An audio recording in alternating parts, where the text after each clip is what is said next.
Okay, time for a story then. I wonder, can you get all snuggly for me, because it is nearly Christmas. So I thought I'd try and read as many Christmas books as I can find. This one is called The Night Before Christmas. Now it's got some quite tricky language in it, but don't worry too much. I'll try and explain it as I go along, but it's just a really nice story. So,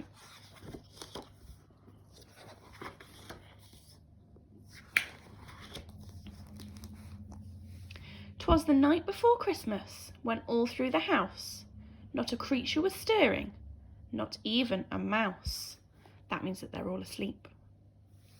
The stockings were hung by the chimney with care, in hope that St. Nicholas would soon be there. Who knows who St. Nicholas is?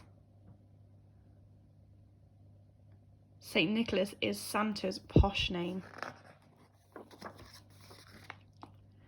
The children were nestled all snug in their beds, while visions of sugar plums danced in their heads. Can you see the sugar plum fairy?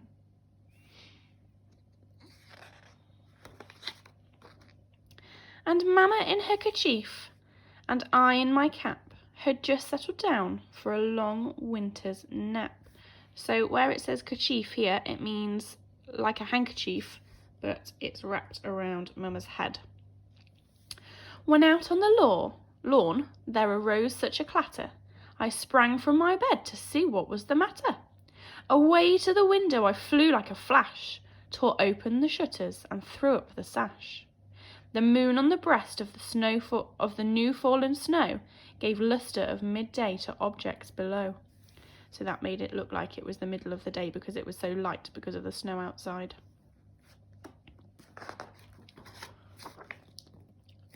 When what to my wondering eyes should appear but a miniature sleigh and 8 tiny reindeer, with a little old driver so lively and quick, I knew in a moment it must be St. Nick.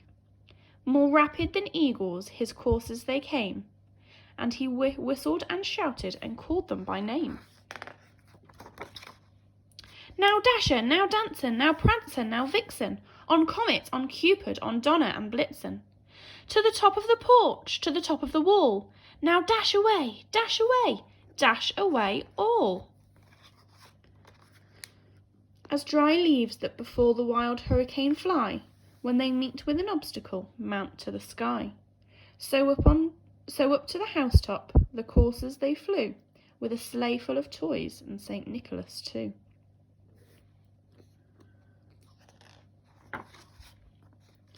And then in a twinkling I heard on the roof the prancing and pawing of each little hoof.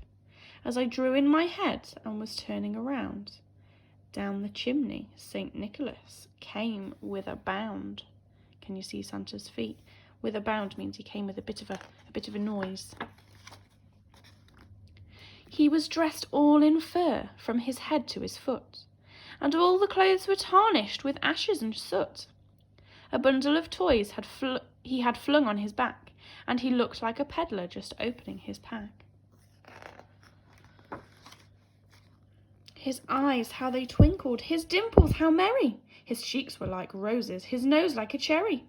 His droll little mouth was drawn up like a bow, and the beard of his chin was as white as snow. He had a broad face and a little round belly, that shook when he laughed like a bowl full of jelly. He was chubby and plump, a right jolly old elf. I laughed when I saw him in spite of myself. That means that she knew she probably shouldn't.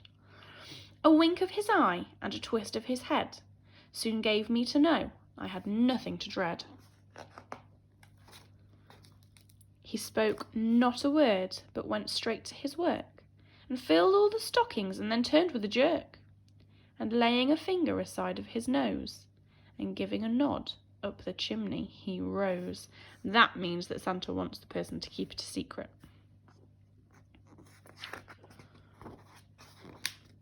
He sprang to his sleigh, to his team gave a whistle, and away they all flew, like the down of a thistle. But I heard him exclaim, as he drove out of sight, "Merry Christmas to all, and to all a good night." What a lovely Christmas story. As I say, there was some really tricky vocabulary in there. But it's just one of my favourite Christmas storybooks, so I hope you enjoyed it.